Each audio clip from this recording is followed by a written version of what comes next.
ಒಮ್ಮೆ ವಿಜಯನಗರ ಸಾಮ್ರಾಜ್ಯದಲ್ಲಿ ಇಲಿಗಳ ಕಾಟ ವಿಪರೀತವಾಯಿತು. ಇದರಿಂದ ಬೇಸತ್ತ ರಾಜಕೃಷ್ಣದೇವರಾಯನು ಪ್ರತಿಯೊಂದು ಮನೆಗೂ ಒಂದೊಂದು ಬೆಕ್ಕನ್ನು ಸಾಕಲು ಮತ್ತು ಅದಕ್ಕೆ ಪ್ರತಿದಿನ ಹಾಲು ನೀಡಲು ಆದೇಶಿಸಿದನು. ಇದಕ್ಕಾಗಿ ಪ್ರತಿ ಮನೆಗೂ ಒಂದು ಹಸುವನ್ನು ಸಹ ದಾನವಾಗಿ ನೀಡಲಾಯಿತು. ಎಲ್ಲರೂ ರಾಜನ ಆಜ್ಞೆಯನ್ನು ಪಾಲಿಸುತ್ತಿದ್ದರು. ಆದರೆ ತೆನಾಲಿ ರಾಮಕೃಷ್ಣನಿಗೆ ಇದು ಸರಿಯೆನಿಸಲಿಲ್ಲ. ಅವನು ತನ್ನ ಬೆಕ್ಕಿಗೆ ಒಂದು ಪಾಠ ಕಲಿಸಲು ನಿರ್ಧರಿಸಿದನು. ಮೊದಲ ದಿನ ಅವನು ಹಾಲನ್ನು ಚೆನ್ನಾಗಿ ಕುದಿಸಿ ಕುದಿಯುವ ಹಾಲನ್ನು ಬೆಕ್ಕಿನ ಮುಂದಿಟ್ಟನು. ಹಸಿವಿನಿಂದ ಬಳಲುತ್ತಿದ್ದ ಬೆಕ್ಕು ಆತುರದಲ್ಲಿ ಬಿಸಿ ಹಾಲಿಗೆ ಬಾಯಿ ಹಾಕಿತು. ಬಾಯಿ ಸುಟ್ಟಿದ್ದರಿಂದ ಅದು ಕಿರುಚುತ್ತಾ ಅಲ್ಲಿಂದ ಓಡಿಹೋಯಿತು. ಮರುದಿನದಿಂದ ರಾಮಕೃಷ್ಣನು ಬೆಕ್ಕಿನ ಮುಂದೆ ತಣ್ಣಗಿನ ಹಾಲನ್ನಿಟ್ಟರೂ ಹಿಂದಿನ ದಿನದ ಅನುಭವದಿಂದಾಗಿ ಬೆಕ್ಕು ಹಾಲಿನ ಹತ್ತಿರವೂ ಸುಳಿಯಲಿಲ್ಲ. ಕೆಲವು ದಿನಗಳ ನಂತರ ರಾಜನು ಎಲ್ಲರ ಬೆಕ್ಕುಗಳನ್ನು ಪರೀಕ್ಷಿಸಲು ಅರಮನೆಗೆ ಕರೆಸಿದನು.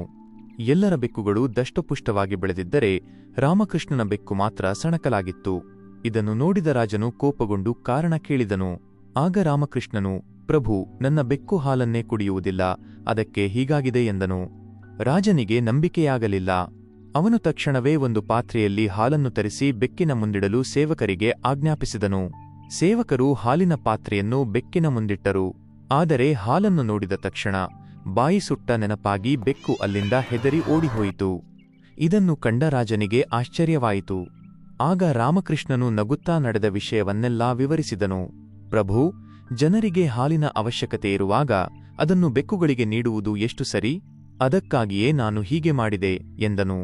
ರಾಜನಿಗೆ ರಾಮಕೃಷ್ಣನ ಬುದ್ಧಿವಂತಿಕೆ ಅರ್ಥವಾಯಿತು. ಅವನು ತನ್ನ ಆದೇಶವನ್ನು ಹಿಂತೆಗೆದುಕೊಂಡನು ಮತ್ತು ರಾಮಕೃಷ್ಣನ ಚಾತುರ್ಯವನ್ನು ಮೆಚ್ಚಿ ಬಹುಮಾನ ನೀಡಿದನು. ಕುದುರೆ ವ್ಯಾಪಾರಿ ಮತ್ತು ಮೂರ್ಖರ ಪಟ್ಟಿ. ಒಮ್ಮೆ ಅರೇಬಿಯಾದಿಂದ ಒಬ್ಬ ಕುದುರೆ ವ್ಯಾಪಾರಿ ವಿಜಯನಗರಕ್ಕೆ ಬಂದನು. ಅವನ ಬಳಿ ಅತ್ಯುತ್ತಮ ಜಾತಿಯ ಕುದುರೆಗಳಿದ್ದವು. ರಾಜಕೃಷ್ಣದೇವರಾಯನಿಗೆ ಕುದುರೆಗಳೆಂದರೆ ಬಹಳ ಪ್ರೀತಿ.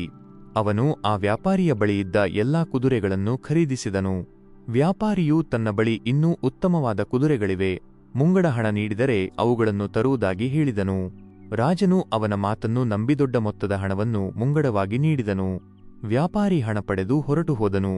ಕೆಲವು ದಿನಗಳು ಕಳೆದವು, ವಾರಗಳು ಕಳೆದವು, ಆದರೆ ವ್ಯಾಪಾರಿ ಹಿಂತಿರುಗಲಿಲ್ಲ. ರಾಜನಿಗೆ ಚಿಂತೆಯಾಯಿತು. ಒಂದು ದಿನ ಸಂಜೆ ರಾಜನು ಉದ್ಯಾನವನದಲ್ಲಿ ವಿಹರಿಸುತ್ತಿರುವಾಗ ತೆನಾಲಿ ರಾಮಕೃಷ್ಣನು ಒಂದು ಕಾಗದದ ಮೇಲೆ ಏನನ್ನೋ ಬರೆಯುತ್ತಿರುವುದನ್ನು ಕಂಡನು. ಕುತೂಹಲಗೊಂಡ ರಾಜನು, ರಾಮಕೃಷ್ಣ, ಏನು ಬರೆಯುತ್ತಿದ್ದೀಯಾ ಎಂದು ಕೇಳಿದನು. ರಾಮಕೃಷ್ಣನು, ಪ್ರಭು, ನಮ್ಮ ರಾಜ್ಯದ ಅತಿದೊಡ್ಡ ಮೂರ್ಖರ ಪಟ್ಟಿಯನ್ನು ತಯಾರಿಸುತ್ತಿದ್ದೇನೆ ಎಂದನು. ರಾಜನು ಆ ಪಟ್ಟಿಯನ್ನು ನೋಡಿದಾಗ ಅದರಲ್ಲಿ ಮೊದಲ ಹೆಸರೇ ತನ್ನದಾಗಿತ್ತು. ರಾಜನಿಗೆ ಕೋಪ ಬಂತು. ನನ್ನ ಹೆಸರನ್ನು ಏಕೆ ಮೊದಲಿಗೆ ಬರೆದಿದ್ದೀಯಾ ಎಂದು ಗರ್ಜಿಸಿದನು.